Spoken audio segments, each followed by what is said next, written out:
Shalom bagi kita semuanya.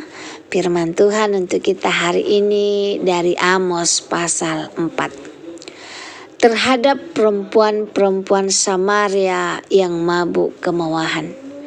Dengarlah firman ini, hai lembu-lembu Basan yang ada di gunung Samaria, yang memeras orang lemah, yang menginjak orang miskin, yang mengatakan kepada tuan-tuanmu, bawalah kemari supaya kita minum.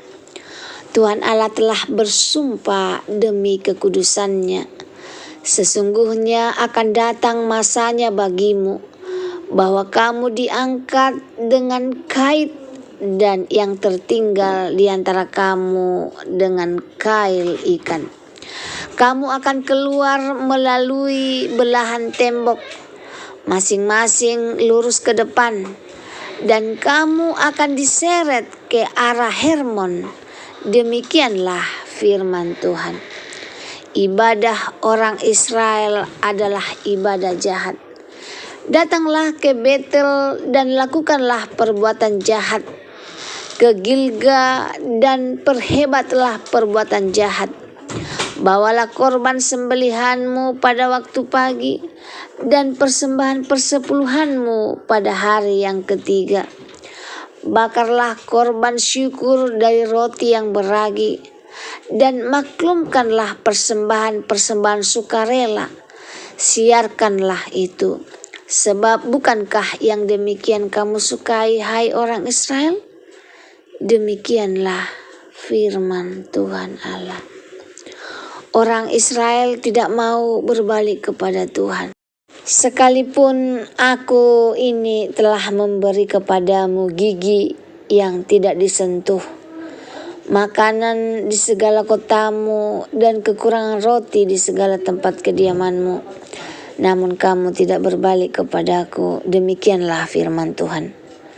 Aku pun telah menahan hujan daripadamu, ketika 3 bulan lagi sebelum panen, aku menurunkan hujan ke atas kota yang satu, dan tidak menurunkan hujan ke atas kota yang lain. Ladang yang satu kehujanan, dan ladang yang tidak kena hujan menjadi kering. Penduduk 2-3 kota pergi terhuyung-huyung ke satu kota untuk minum air, tetapi mereka tidak menjadi puas. Namun kamu tidak berbalik kepadaku, demikianlah firman Tuhan. Aku telah memukul kamu dengan hama dan penyakit gandum, telah melayukan tanaman-tanamanmu dan kebun-kebun anggurmu.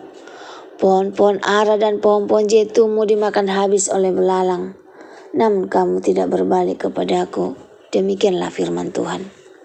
Aku telah melepas penyakit sampar di antaramu, seperti kepada orang Mesir. Aku telah membunuh terunamu dengan pedang pada waktu kudamu dijarah.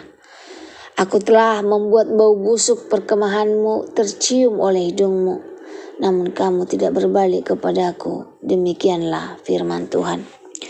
Aku telah menjungkir balikkan kota-kota di antara kamu, seperti Allah menjungkir balikkan Sodom dan Gomora, sehingga kamu menjadi seperti puntung yang ditarik dari kebakaran. Namun kamu tidak berbalik kepadaku, demikianlah firman Tuhan.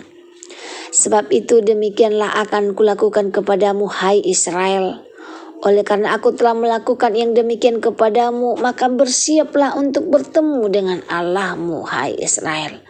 Sebab sesungguhnya Dia yang membentuk gunung-gunung dan menciptakan angin, yang memberitahukan kepada manusia apa yang dipikirkannya, yang membuat fajar dan kegelapan, dan yang berjejak di atas bukit-bukit bumi.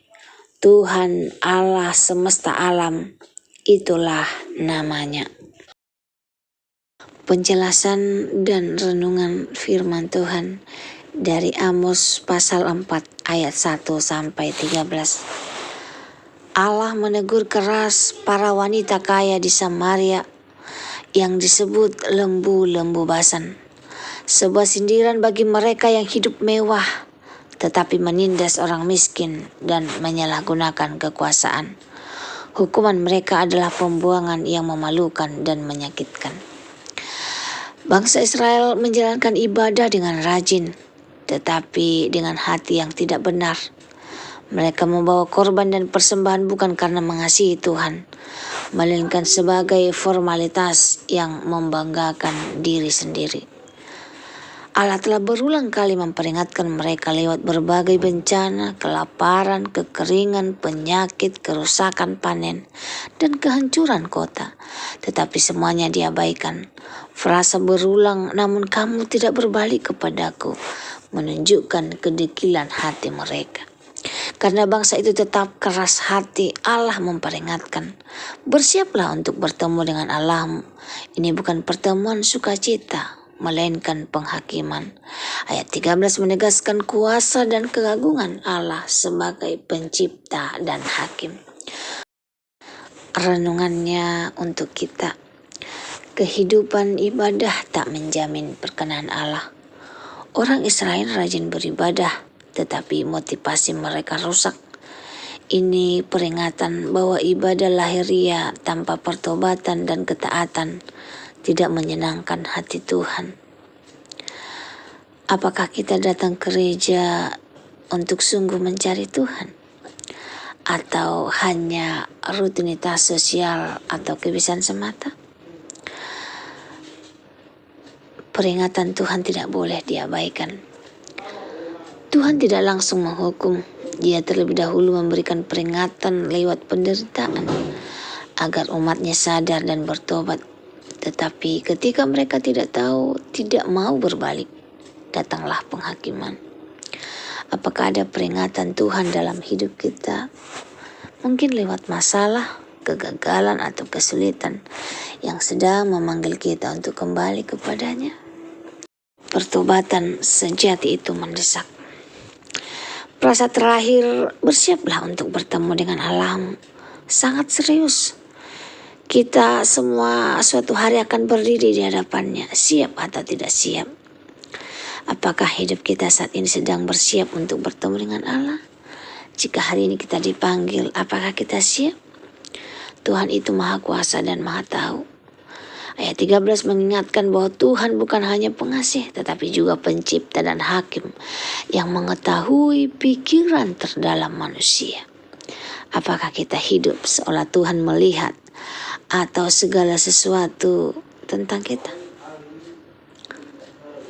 Tuhan Maha Suci dan Maha Tahu. Ampuni kami Tuhan, ajar kami untuk tidak hanya melakukan ibadah lahiriah, tetapi untuk hidup dalam pertobatan sejati. Buka mata hati kami melihat peringatan dan berikan kami hati yang lembut untuk kembali kepadamu. Persiapkan kami ya Tuhan untuk suatu hari bertemu denganmu dalam kekudusan dan kasih karunia. Amin. Terima kasih. Inilah firman Tuhan untuk kita hari ini. Sampai ketemu besok hari. Shalom. Tuhan Yesus memberkati.